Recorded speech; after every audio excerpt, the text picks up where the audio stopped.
On today's episode, I'm talking about all the Week 9 injury updates. Who's in, who's out, coming right up.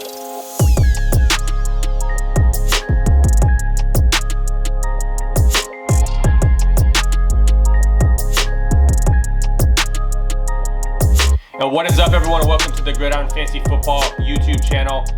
I'm Chip, I'm the host of the Gridiron Fantasy Football podcast, and today's Saturday, November 7th, 2020. And on today's episode, I want to talk about all of the injury updates for Week 9. I try to do this video as late as I can on Saturday, so you have all of the current information, all the guys that could be in or out for Week 9. So I'm going to go through all those names, try to give you names to pivot to just in case you own some of these players that may be injured. But before I do that, I want to give you an update on George Kittle. Now, we all know that George Kittle is going to be out for a substantial amount of time because of a foot fracture. And we didn't really have much clarity on what that meant. Like, it was very broad on when they say foot fracture. So we finally have a precise fracture that he sustained against the Seahawks on last Sunday. And he is dealing with the cuboid fracture. So there's different types of fractures that you can have in your foot. You have the Jones fracture, which is, we call the fifth metatarsal, which is your pinky toe. Usually that fracture occurs like right at the base of that metatarsal.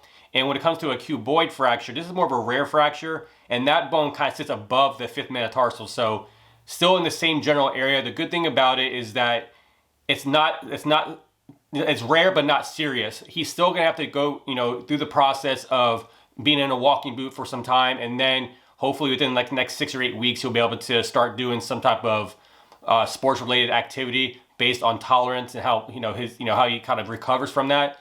But the good thing is about it's not a Linz-Frank fracture. So a Linz-Frank fracture is a more severe. It happens more in the middle of the foot. Now this can deal with ligaments. It can be obviously a fracture of the bones, and this occurs more at the arch of the foot. So that's more severe. The good thing about that is that that's not the case. So that is the update on George Kittle. So a lot of people, even when you had that injury happen, that was kind of the first thing I went to. I'm like, I hope it's not a Linz-Frank fracture, because that's going to be a prolonged period of time. Regardless of what fracture he's going to have, and that what came out, that was his diagnosis, he was going to be out for the remainder of the season anyways. But the good news is that he should have a full recovery. He should have any issue in next season. He should, like I said, by the end of this season, he should be good to go start doing football-related activities. But it's still unfortunate he's out. But that's the good news and kind of like that silver lining of dealing with that injury if you own George Kittle. So good and bad news, but the good thing is he'll be back full go next season, but he'll be out for the rest of this season. So going on with all the other updates, I'm going to give you all the names that are officially in for Week 9. And the biggest news is Matthew Stafford. Matthew Stafford was on the COVID-19 list, and there was a slim chance that he would be able to play in Week 9. Now, Chase Daniels is the backup for Detroit, so it came out today that Matthew Stafford is off that list and will start in Week 9. I do think he's a good stream QB this week. So if you're kind of struggling on bye weeks or injuries, Matthew Stafford, he's on your waiver wire. He's probably a good guy to pick up and try to stream. And then Justin Herbert, there wasn't any real, issue of him missing Week 9, but he was on the injury report with a shoulder injury. However, he's off that. He's going to play tomorrow. And then Drew Brees, same thing. He's been dealing with some rotator cuff soreness in his thrown shoulder. He popped on the injury report. He's good to go for Week 9. There was some chance that Jameis Winston could be the guy that would start just in case, but there's no issue of that. Drew Brees is good to go for Week 9 against the Bucs. And then at running back, Christian McCaffrey is finally back. They have activated him. The Panthers have activated him, and he'll be playing in Week 9. So anybody who's a CMC owner, he's here for the rescue. Hopefully your team is still in contention for the playoffs. To get a big boost like that is good for the middle of the season. So Christian McCaffrey, he's good to go. Alvin Kamara, he popped on the injury report due to a foot injury. It was a little concerning if you're an Alvin Kamara owner like I am. I was kind of like, okay, well, he would kind of random. He didn't have anything throughout the whole week, and then all of a sudden later on in the week he popped up on the injury report. So they said it was more like a stub toe type of injury, and he should play, but you never know. But he's good to go for Week 9 as well. And then going to receiver.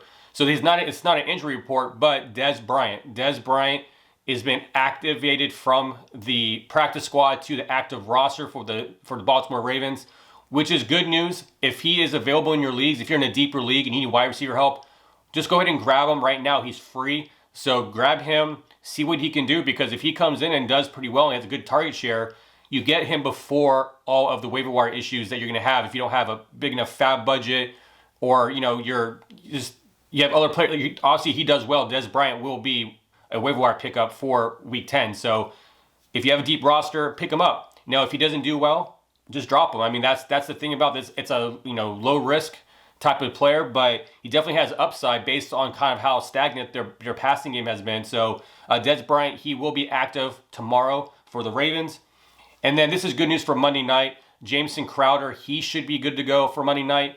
All the indications are that he's going to play. He's been dealing with a groin injury, so he is finally kind of in that position to come back and play for Monday night. So he should be good to go. Same thing for Brashad Perriman.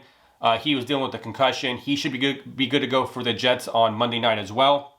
Raiders wide receiver Bryan Edwards, he's been dealing with an injury as well. He looked like all the reports are saying he looked pretty good in practice. He's good to go for the Raiders. And then Denver Broncos wide receiver Tim Patrick, he's been dealing with a soft tissue injury. He is good to go. He's going to play in week 9 as well. So those are all the players that are in. Okay, for all the players that are going to be out for week 9, we have at quarterback, Gardner Minshew, he's going to be out. He's been dealing with a fractured thumb, so he will not be playing for week 9. Now you have Lutton, who's going to be the quarterback. They decided to play him over Mike Glennon. So he's a guy that if you need to, pivot to, it's not the best. We don't know anything about him. So it's a very risky play. If you're in a 2-quarterback league or in a super flex league, you need a quarterback to play. But looks like Lutton will be the quarterback for week 9. And then Andy Dalton, he's out. He was in the concussion protocol. He won't be playing for week 9. They're going to bench. The Cowboys are benching DiNucci. Means that there's Gilbert and Cooper Rush as the guys that they were leaning towards the start. It looks like Gilbert right now is going to be the starter, so if you need a spot start, he may be the guy. But he's going against a really tough Steelers defense, so just not very good options out there regardless. But those are the quarterbacks that are out for week 9. Then at running back, we have Kenyon Drake. There was some talk that his injury was not as bad as people thought. There was a chance that he could play in week 9, but looks like he'll be out. And so Chase Edmonds will be the starter for the Arizona Cardinals. And then going to Seattle, both Chris Carson and Carlos Hyde have been ruled out for week 9. And now that means that, DJ Dallas was a guy that benefited from that last week, had a great game, 2 touchdowns. However, the Seattle Seahawks are calling up Alex Collins. If you don't remember Alex Collins, he was on the Seahawks a couple years ago. Was not a bad running back, so they're going to bring him up from the practice squad into the active roster. So you're going to have Alex Collins, you're going to have Travis Homer, and now you have DJ Dallas. If those guys were not part of the rotation, I would say DJ Dallas, he should probably get majority of the carries, but those 2 other guys are going to cut into his workload. So DJ Dallas, he's a fade right now for me because of just because Alex Collins getting called up from the practice squad, who's been on the team before, and they have said, the Seahawks have come out and said that they feel very comfortable with him getting some of the workload. So I'm just off DJ Dallas. I just feel like the upside is just now limited. Now, we know that Myles Gaskin, he's a guy that was dealing with an MCL injury for the Miami Dolphins. He's out. He's put on the short-term IR, so he wasn't going to play. So Matt Breida was the guy that people were thinking he was going to start as the Dolphins running back, but then he's been ruled out because of a hamstring injury. So now that means that Jordan Howard is the guy that should get the majority of the carries. So if he's on your waiver wire, I would pick him up if you need a spot start for a running back. So that's the guy I would pivot to. He's really the only guy. He should get majority of the carries, so Jordan Howard will be that guy. And then for the New York Giants, Devontae Freeman, he is going to be ruled out for week 9, so that means Wayne Gallman will be the main guy for the New York Giants. And then going on to the wide receiver position, Kenny Golladay, he's been ruled out for week 9. He was ruled out earlier in the week, but he's not going to play, and he's considered week to week. So that means you got Marvin Jones and you got Marvin Hall as the guys that are going to be getting majority of the target share. Sammy Watkins, he's been ruled out for week 9. N'Keal Harry, he's been ruled out. Obviously, Julian Edelman, he's been on IR, so he won't be playing on Monday night. So those are the guys that are officially out for week 9. And then for the guys who are questionable, probable, So on this list, there's really no quarterback there. So running back wise, Zeke. So Ezekiel Elliott, he's been dealing with a hamstring injury.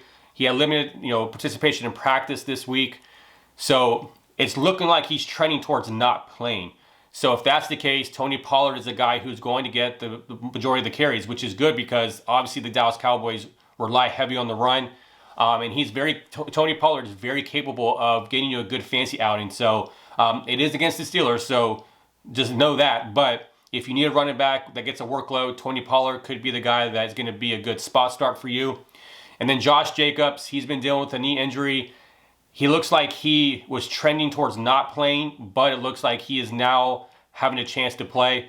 He's also a guy I'm concerned about in a sense of workload. If he's dealing with an illness or the knee, I don't know how much of the carries he's going to get, so his upside could be limited as well. But Josh Jacobs should be playing just know that he's dealing with some type of knee injury.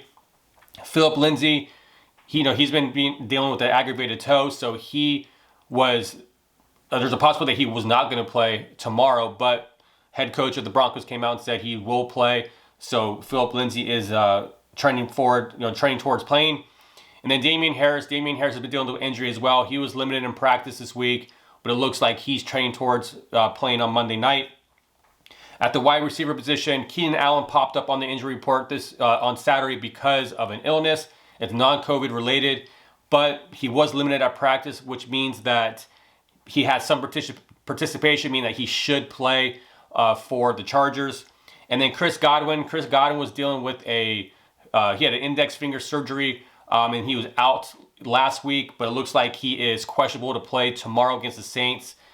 Now, if you have Chris Godwin, he's active, you play him. But the hard thing about this is that they have a Sunday night game. So if you have players that you could play, there's a high risk, high reward. So we have Antonio Brown coming in as a wide receiver for the Bucs. We got Mike Evans and then Chris Godwin. So I don't know what the Bucs offense is going to look like with these three guys active. So if you do have Chris Godwin, it's a hard sell to play because of the injury and based on Antonio Brown now being there. I want to think that Chris Godwin, he's going to play, but I just think his upside is a little bit limited because he's dealing with the hand injury, and this is an injury that it's week to week, so he's going to play, but it's just hard to think how much involvement he's going to have in his offense knowing that he's not 100%. So just have caution with Chris Godwin. Michael Thomas of the Saints, he's trending on playing, so he should be good to go to play tomorrow night as well. Same thing with Emmanuel Sanders. Emmanuel Sanders was on the COVID-19 list. He came off that. He's been practicing. He should be available for the Saints on Sunday night. And then to the players that are game time decisions / doubtful, Sam Darnold popped up on this list. He's been dealing with a rotator cuff injury on his throwing shoulder. He re-aggravated it during the game last week. He tried to practice at a limited basis this week, and then it came out Saturday morning, or for me on the morning because I'm on the West Coast, that he is going to be doubtful to play. So that means Joe Flacco is the guy that's the backup. Now, I have to play Joe Flacco because I have Sam Darnold this week because Joe Mixon's on a bye week for me. So I have to play Sam Darnold / Joe Flacco. So those are my options. I know it's a gross option, but if you're in that situation like I am where you have to play Sam Darnold, make sure you go and pick up Joe Flacco because it looks like Joe Flacco is going to be the starter for the Jets on Monday night, which honestly I don't think is a terrible thing. I know Joe Flacco is not a very good quarterback anymore, but if he gets Jameson Crowder back, he has Perriman, he has Denzel Mims, the Michael Pirine. I mean, he doesn't have bad pieces around him where he could have a decent game against the Patriots. And now, I know the Patriots defense, they're not the same like we are once used to based on what they did last year, but it's not a awful pivot if you are a Sam Darnold owner and you have to play him because you're in a 2-quarterback league. So that's my position. But the good thing about I'm playing the Patriots defense, so whatever Joe Flacco does or does not do that's bad when it comes to turnovers, I get the benefit of that because I have the Patriots defense. So that's kind of how I played it that week, but